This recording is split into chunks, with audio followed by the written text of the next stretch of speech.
पूज्य गुरुदेव परम वंदनीय माता जी सूक्ष्म रूप से विद्यमान हैं। दोस्तों, माँ गायत्री की स्तुति करते हुए मैं अपनी बात प्रारंभ करूँगा। गायत्री मंत्र हमें सद्बुद्धि प्रदान करने वाला मंत्र है।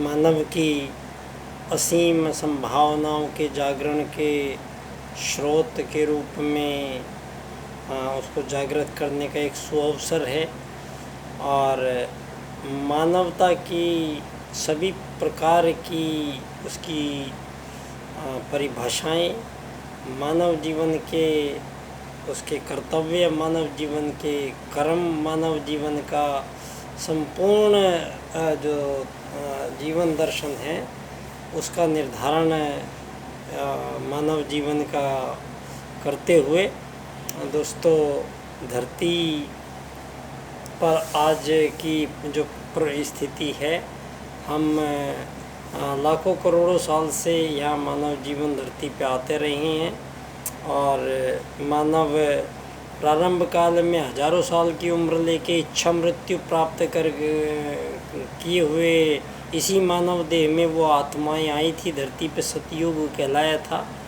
सतयुग के बाद में त्रेता आया, फिर द्वापर आया, फिर ये कलयुग आया। ये समय के नाम जो रखे गए हैं दोस्तों, यहाँ सनातन जो इस ब्रह्मांड में जो कुछ सनातन है, सत्य है, वो केवल परमात्मा है। और ये जो समय है और जो बाकी सब चीज़ें हैं, ये समय के अधीन आती हैं। तो समय का नियंता स्वयं परमात्मा और समय के अधीन मानव और अन्य सभी जीवों की जीवन गाथाएं। दोस्तों, आज एक तरफ तो विज्ञान हमें एक ऐसी आभासी दुनिया में ले आया है जहां सारा विश्व एक प्लेटफॉर्म पे इकट्ठा हो गया है।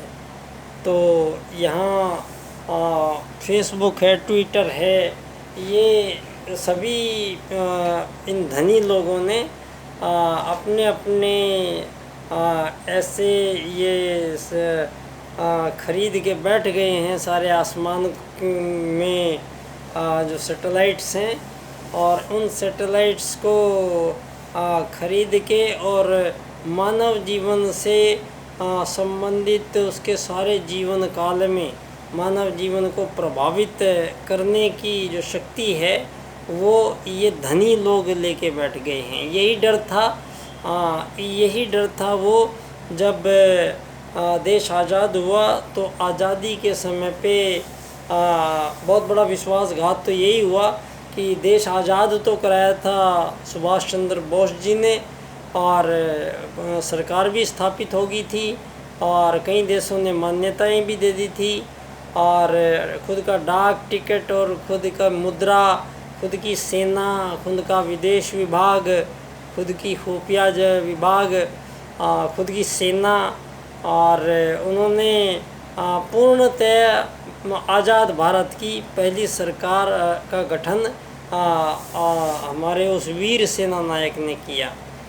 और ये वही काल है जब ये आज़ादियों के ढिंढोरे पीटे गए उन्हीं लोगों के द्वारा जिन लोगों ने ये सारी दुनिया पे मानव को गुलाम बनाना शुरू किया था। तो गुलाम बनाना, पहले शरीर को गुलाम बनाया जाता था, शरीरों को दासों की तरह काम लिया जाता था, यातनाएं दे देकर ऊंचे ऊंचे पहाड़ों पर बड़े बड़े महल बनाए गए हैं, उनमें कितनी लाशें दबी पड़ी हैं उन महलों में, इसका अंदाज़ा आप नहीं लगा सकते।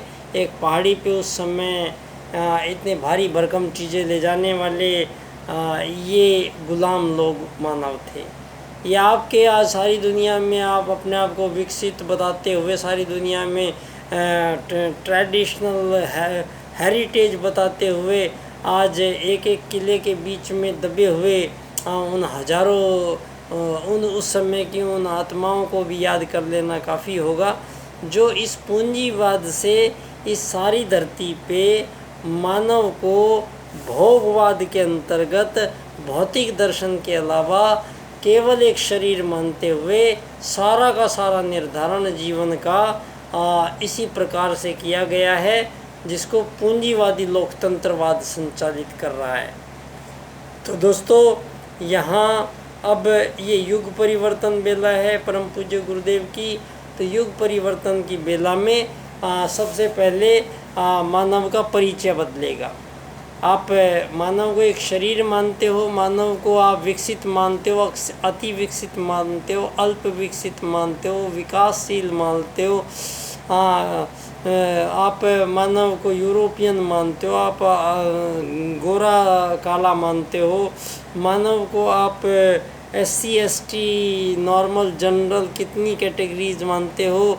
मानवों के बीच में विभेद इतने ज़्यादा इस राजनीति ने किए हुए हैं कि कितनी भी आत्मत सर्वभूतेषु की आप वसुदैव कुटुंबकम के नारे लगाइए, ये नारा वो पश्चिम वाले वैश्वीकरणवाद में पहले ही लगा चुके हैं। तो अभी 25 सितंबर को पंडित दीनदयाल उपाध्याय जी का जन्म दिवस था। आदरणीय प्रधानमंत्री जी आए थे, लेकिन मुझे अनुमति दी नहीं गई उनसे मिलने की, और मैंने पंडित दीनदयाल उपाध्याय जी के राजनीतिक सूत्रों पर 9 किताबें लिखी हुई है। ये किताबें मैं आदरणीय प्रधानमंत्री जी को भेंट करने का मेरा विचार था, लेकिन यहाँ के जो लोग हैं, मुझे पिछले 18 साल से ये सारे भाजपा वाले सारे के सारे ये जितने भी नेता, बड़े बड़े नेता हैं, इन्होंने पिछले 18 साल से सिर्फ मुझे रोकने का काम किया है। इन लोगों ने कभी मेरी न्यूज़ ज़रा सी भी बाहर नहीं आने दी, जबकि 18 साल से पंडित दीनदयाल जी की जन्म स्थली पर प्रातः 7 बजे से 8:30 बजे तक का कार्यक्रम का प्रारंभ ही मैं करता हूँ, वहाँ गायत्री मंत्र का जाप करके। और मैं पिछले 18 साल से वहाँ पर दीनदयाल व्याख्यान माला का आयोजन 25 सितंबर के दिन और 11 फरवरी के दिन करता हूँ। मेरा विषय है मानव एकात्मवाद से समग्र व संपूर्ण वैश्वीकरणवाद। ये पंडित दीनदयाल उपाध्याय जी के अर्थायाम आधारित एकात्म मानववाद से हम इस विषय को समझ सकते हैं, और वेद सूत्रों से आत्मत सर्वभूतेषु वसुदैव कुटुंबकम के मिलान के रूप में समझ सकते हैं। और एक ऐसा राजनीतिक दर्शन होगा ये, जहाँ सारी दुनिया में सारी सीमा रेखाएं समाप्त हो जाएंगी, सारी दुनिया में मानवों के बीच में सभी प्रकार के द्वंद्व, युद्ध, उनमें भेद, सबका समापन हो सकेगा एकात्म मानववाद से। और सारे संसार को वसुदैव कुटुंबकम मानते हुए सारी धरती की सारी सीमा रेखाएं समाप्त जिस दिन हो जाएंगी, तब आपका वसुदैव कुटुंबकम बन जाएगा। तो अब एक महान परिवर्तन, युग परिवर्तन के समय में हम धर्म अर्थ काम मोक्ष की पुनर्स्थापना के रूप में पंडित दीनदयाल उपाध्याय जी के 4 राजनीतिक सूत्रों की व्याख्या मैं इस क्रम से करता हूँ। आर्थिक लोकतंत्र द्वारा अर्थायाम आधारित एकात्म मानववाद की स्थापना से अंत्योदय की प्राप्ति हम करेंगे। तो ना मानव कोई अमीर होगा, ना कोई गरीब होगा, ना कोई मालिक होगा, ना कोई नौकर होगा। मानव मूल रूप से दीनदयाल उपाध्याय जी कहते हैं, मानव शरीर नहीं है, शरीर मानव की पहचान नहीं है। यहाँ पहले मानव की पहचान बताइए, राजनीति बाद में करेंगे। तो पंडित दीनदयाल उपाध्याय जी कहते हैं कि ये जो मानव देह है, इसमें एक आत्मा आया है, तो ये जिंदा है। आत्मा अभी निकल जाएगी तो अभी मर जाएगा ये। तो आने वाला और जाने वाला जो है वो है आत्मा। तो मानव जो है वो आत्मा है, शरीर नहीं। शरीर तो पता नहीं कितनी बार बदल चुका है, मानव कितने जन्म ले चुका है पुनर्जन्म में।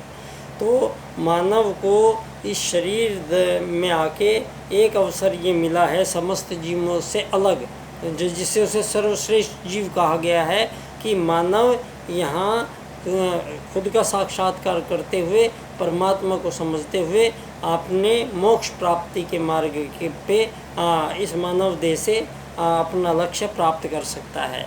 तो लेकिन मानव देह को जिस प्रकार का आहार खिलाएंगे, आप सात्विक खाना खिलाएंगे तो सत्य के से बुद्धि का सात्विक जागरण होगा।